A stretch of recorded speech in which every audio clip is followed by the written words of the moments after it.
Il est 8h33 sur RMC BFM TV. Mon invité ce matin dans le Face à Face, c'est Jean-Philippe Tanguy, numéro 2 du groupe RN à l'Assemblée nationale. Bonjour Jean-Philippe Tanguy. Bonjour Benjamin Duhamel. Alors, après les violences du 1er mai, le gouvernement veut donc réfléchir, Éric Dupond-Moretti, le garde des Sceaux, l'a encore dit ce matin, à la possibilité d'une nouvelle loi anti-casseurs. Question simple, est-ce que c'est une bonne idée? Est-ce que le RN pourrait soutenir une telle initiative?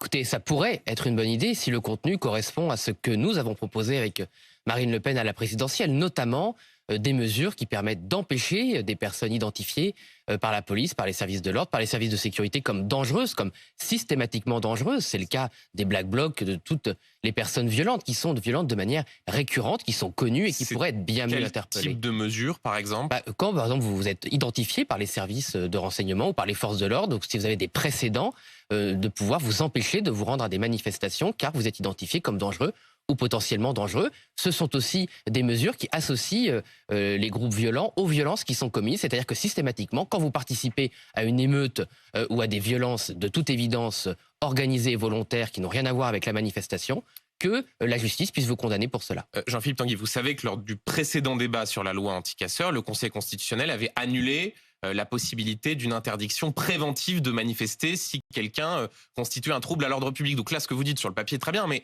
est-ce que on peut vraiment s'assurer que de telles personnes, comme vous les évoquez, ne puissent pas se retrouver dans des manifestations?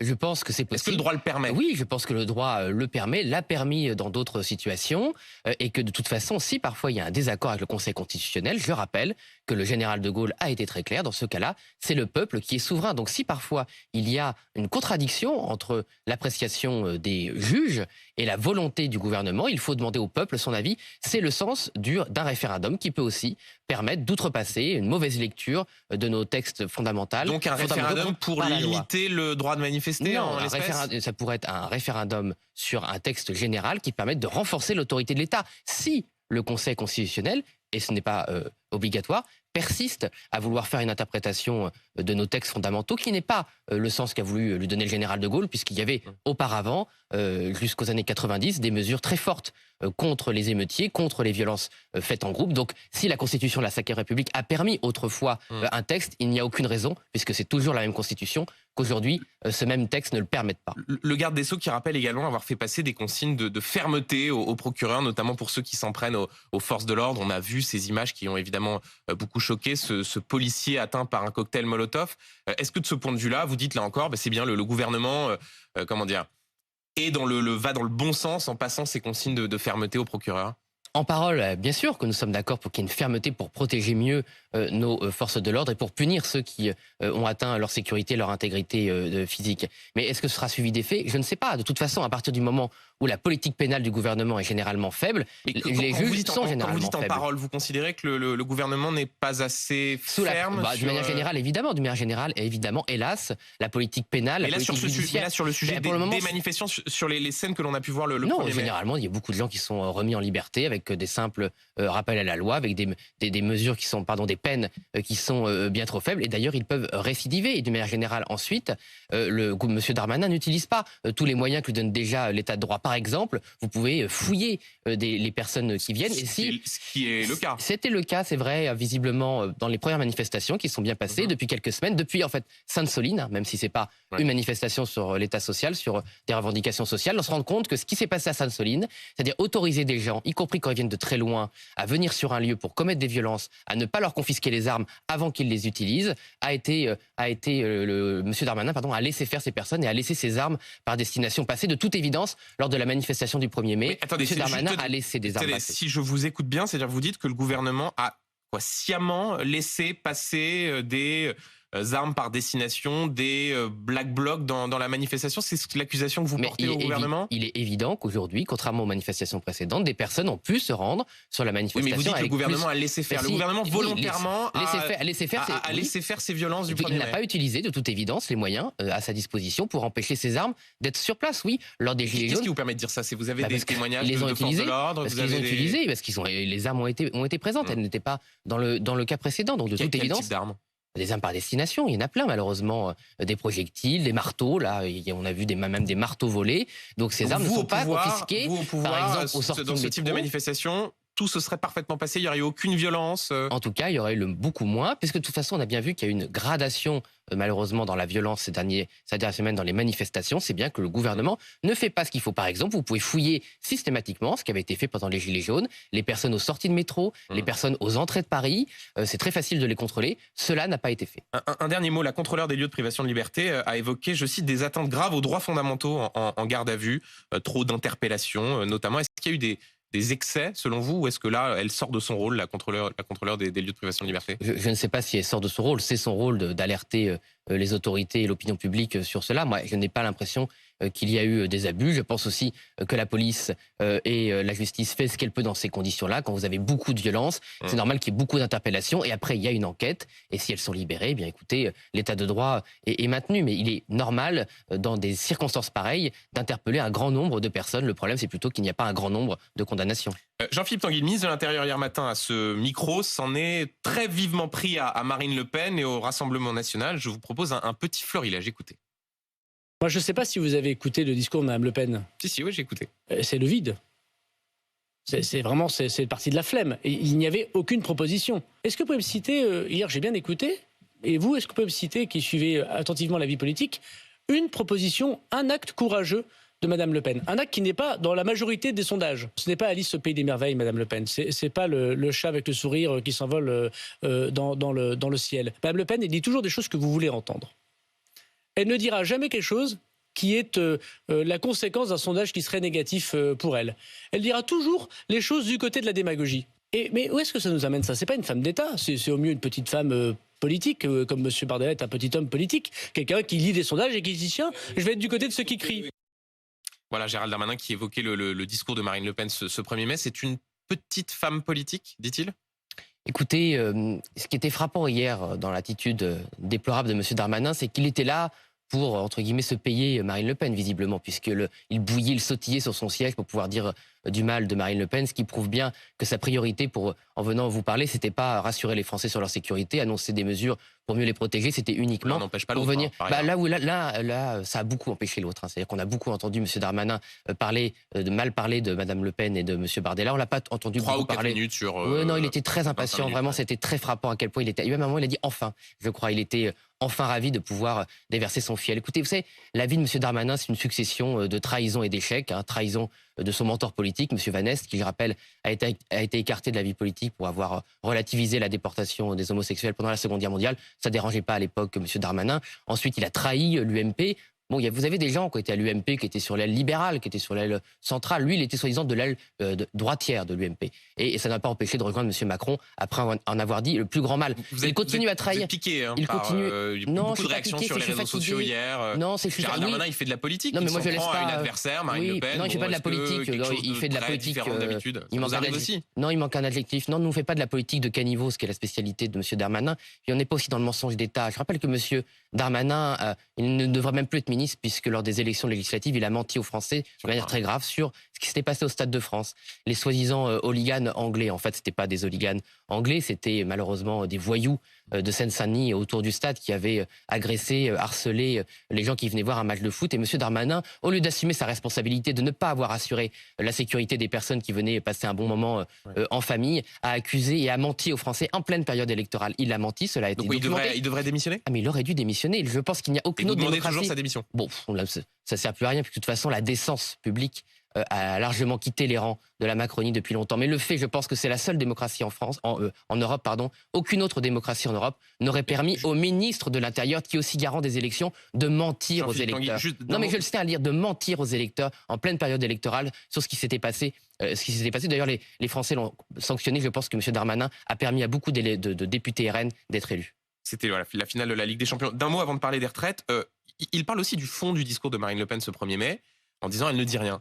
J'ai bien écouté et bien relu le texte. Pas un mot sur le pouvoir d'achat, pas un mot sur l'inflation, une sorte de croisade contre le wokisme. C'est vrai que par rapport aux priorités de vos électeurs, c'était quand même assez singulier, non, comme discours? Marine Le Pen a donné sa vision pour la France. Ce n'était pas un discours programmatique. Le programme de Marine Le Pen, il existe, il est sur la table. Sur le pouvoir d'achat, il est très fort. D'ailleurs, dans la même offensive contre le Rassemblement national, puisqu'on voit bien que depuis 10 jours, il y a en fait une offensive de la Macronie contre nos mesures. Il ne cesse d'attaquer nos le mesures. wokisme, Il c'est ne vraiment cesse c'est la d'attaquer. priorité de vos électeurs. On parle du wokisme dans la Somme. Il nous parle des valeurs françaises à défendre, mais je tiens d'abord à vous répondre, puisque vous m'avez interrogé là-dessus, sur le pouvoir d'achat. Il ne cesse d'attaquer nos mesures sur le pouvoir d'achat en mentant sur les effets bénéfiques d'une baisse de la TVA, en mentant un certain nombre de choses. Et donc, le wokisme en lui-même n'est pas encore une priorité des Français, c'est une nouvelle menace. Donc nous alertons. Oui, mais le rôle des hommes politiques, et c'est-à-dire contradictoire avec ce que dit M. Darmanin sur le fait que nous serions toujours dans le suivisme, c'est non. Nous avons toujours alerté les Français sur ce qui les menaçait. Nous avons alerté sur le démantèlement du nucléaire. Il y a maintenant 10 ans, nous avions raison contre tout le monde. Nous les avons alertés sur le risque d'inflation. Dès septembre 2021, nous avions raison avant tout le monde. Nous avons alerté sur les risques de l'immigration. Nous avions raison. Et Marine Le Pen avait raison avant tout le monde. Donc dire que nous sommes dans le suivisme, alors que nous avons toujours annoncé ce qui allait frapper la France et les Français contre la pensée unique, contre tout ce que les bêtises et les erreurs de M. Darmanin, je pense que c'est très injuste et je pense que les Français l'ont bien compris. Énervé encore contre le ministre de l'Intérieur. Jean-Philippe Tanguy, le Conseil constitutionnel doit rendre en fin de journée sa décision sur la recevabilité du deuxième référendum d'initiative partagée sur les retraites. Rappelons qu'il avait écarté le premier. Est-ce que vous attendez quelque chose de cette décision? Mais moi, j'espère que le Conseil constitutionnel va reconnaître la légitimité de ce RIP, parce que nous pensons avec Marine Le Pen que le RIP tel qu'il a été dessiné par Nicolas Sarkozy, malheureusement, est trop compliqué pour être utilisé et pour fonctionner. Mais sur le fond, il est normal que l'on puisse demander aux Français de soutenir un référendum contre la réforme des retraites. Moi, j'ai toujours entendu dire, les gens au Rassemblement national, Jordan Bardella, Marine Le Pen, c'est un écran de fumée, ça n'arrivera jamais, ça ne marchera pas. Oui, ce qui a été dit, c'est ce que je vous ai dit, c'est que ça a été dessiné par Nicolas Sarkozy pour ne pas être utilisé, malheureusement. Et donc, est-ce que vous pensez qu'il y a une possibilité, il y a une chance que ce RIP soit validé par le Conseil constitutionnel? Oui, parce que sur le fond, il n'y a aucune raison. Sur le fond, il n'y a aucune raison que le Conseil constitutionnel empêche la procédure de commencer, mais sur la forme, sur la possibilité qu'à la fin cela aboutisse, nous restons critiques.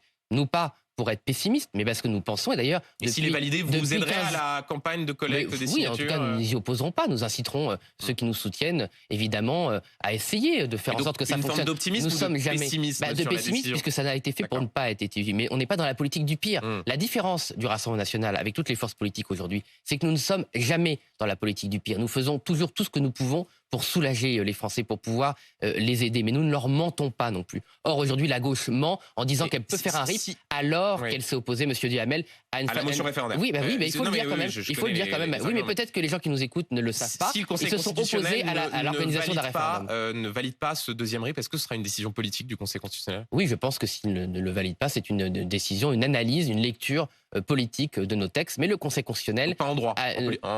Malheureusement, il faut aujourd'hui dissocier l'institution du Conseil constitutionnel, qui est évidemment inattaquable, qui est constitutionnelle, mais il y a aussi malheureusement des nominations qui ont été faites, et c'est un changement par rapport à l'histoire de la Ve République. Il y a de plus en plus de nominations politiques.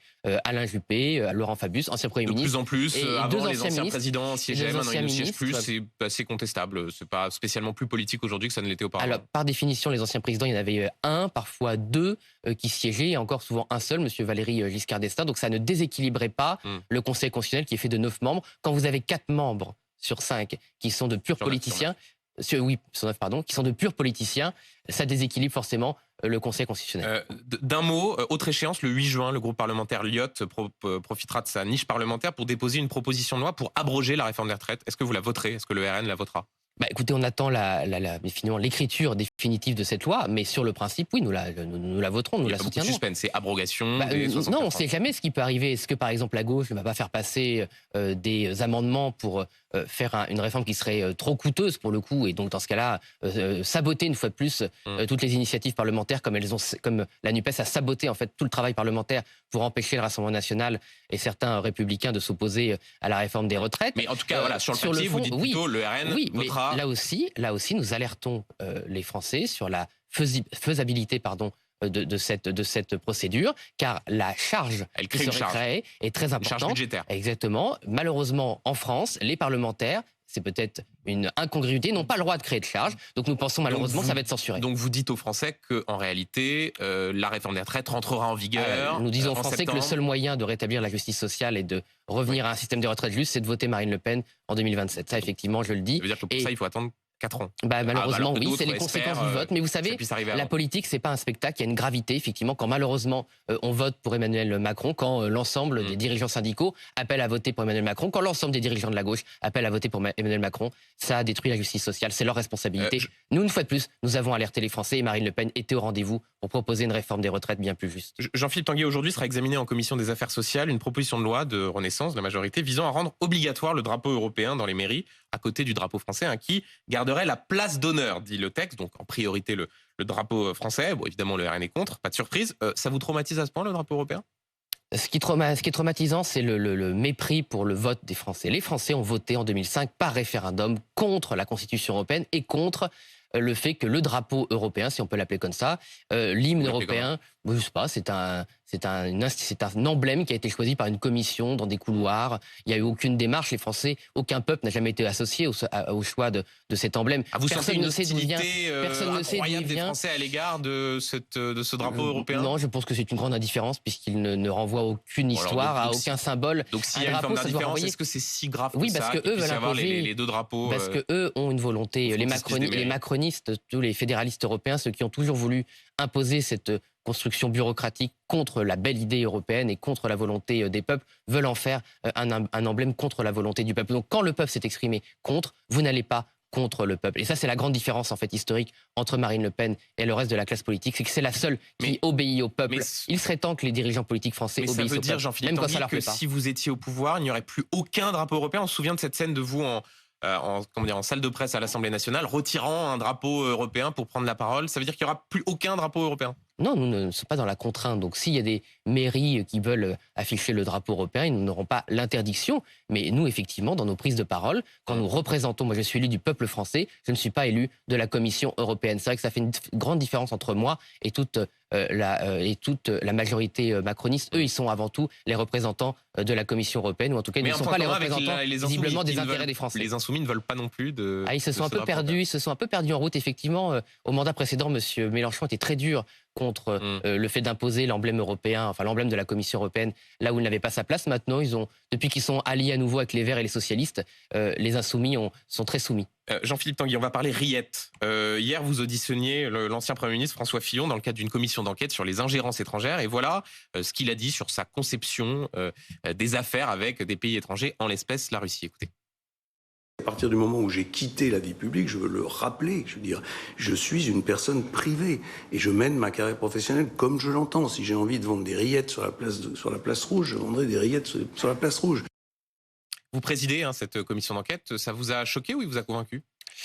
Sincèrement, ça m'a choqué. Alors, quand vous êtes président d'une institution parlementaire, vous devez garder évidemment une certaine neutralité. Donc, je n'ai pas montré sur le moment le fait que j'étais choqué, car ce n'était pas mon rôle. Mais je ne pense pas qu'un ancien Premier ministre soit avant tout une personne privée. Quand vous avez eu l'honneur de servir la France, de l'incarner dans la direction d'un gouvernement, vous n'êtes plus et vous n'êtes jamais plus une personne privée. Vous représentez tout le temps la France. Vous avez en vous les secrets que la République vous a confiés, les affaires de l'État, et vous ne pouvez pas travailler pour une institution, pour une entreprise étrangère. Donc d'ailleurs, les recommandations que je ferai à l'issue de cette commission, puisque le but, c'est pas juste d'entendre les personnes, c'est de mieux protéger la France, c'est d'interdire purement et simplement le fait qu'un ancien responsable français puisse servir quelconque intérêt étranger d'ailleurs, que ce soit une puissance potentiellement hostile comme la Russie ou même un allié comme les États-Unis. Je pense qu'il faut mettre de la clarté là-dedans, car il y a eu beaucoup trop d'abus et cela expose la sécurité des Français, parce que ce que cela signifie, c'est que la sécurité, l'intégrité des Français peut être menacée. Par exemple, quand l'ensemble des pays européens ont relié notre continent à la Russie par des gazoducs, ils ont mis l'Europe dans une dépendance envers la Russie. Tanguy, Thierry Mariani, député européen, a quelques liens avec la Russie, ou du moins des phrases ambiguës. Par exemple, il considère que les deux parties, la Russie et l'Ukraine, ont provoqué la guerre. On peut présider une commission d'enquête sur les ingérences étrangères et en même temps avoir dans son parti quelqu'un qui, ostensiblement, a des positions comme celle-là sur le conflit entre la Russie et l'Ukraine ?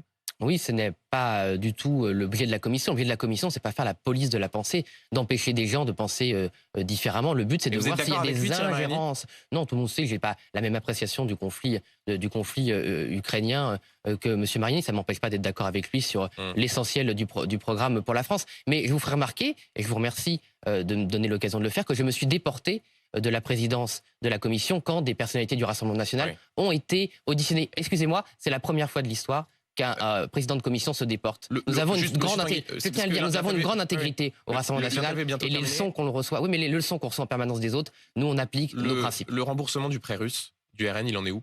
Mais il est en très bonne voie puisque grâce au vote des Français, nous avons plus de moyens. Nous allons pouvoir rembourser ce prêt qui, lors de la commission aussi, l'audition que nous avons faite, le président de la Commission nationale des comptes de campagne a bien signifié que ce prêt n'était pas un avantage, qu'il coûtait très cher. En 2015, quand est-ce que vous espérez avoir terminé de rembourser ce prêt? Mais je n'ai pas envie de vous dire une bêtise, donc moi je ne suis pas trésorier du Rassemblement national. Je sais que nous allons pouvoir le rembourser dans les années qui viennent, avant 2027. Et surtout, avant 2027? Oui, avant 2027. Pour éviter que ça soit utilisé contre vous, comme Emmanuel Macron l'avait fait lors du débat d'entre-deux tours. Manipulé avec beaucoup de mensonges. Et surtout, nous permettrons, nous, à nos opposants, d'avoir accès au financement français, ce qui nous a été interdit. Le fait que le principal parti d'opposition, M. Duhamel, soit interdit de financement bancaire, le seul, alors que tous les autres partis, y compris ceux qui sont beaucoup plus endettés que nous, comme l'UEP, puissent avoir accès aux banques françaises. La seule chose qu'on va apprendre avec cette commission, c'est que le Rassemblement national a été discriminé par rapport aux autres partis politiques. Merci Jean-Philippe Tanguy, 8h53 sur RMC et BFM TV. Bonne journée.